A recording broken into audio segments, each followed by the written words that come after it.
শ্রমিক এবং শ্রমিক সকল মিলে এই দেশটাকে ধ্বংস করার ষড়যন্ত্রে নেমেছিল। কিন্তু ওই সন্তান আজকে আবার মাথা ধরে উঠতেছে।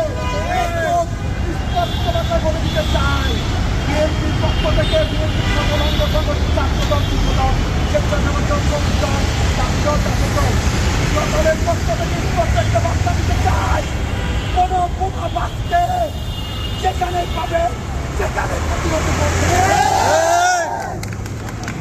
নেত্রী বেগম খালেদা জিয়ার নির্দেশে, দেশনায়ক জনাব তারেক রহমানের নির্দেশে, ঢাকা মহানগর উত্তর বিএনপির নির্দেশে আমরা যেখানে বোমাবাজ, সন্ত্রাস, চাঁদাবাজ, দখলবাজ পাবো আমরা করে তোলাই করে আইনের সমুক্ত করবো।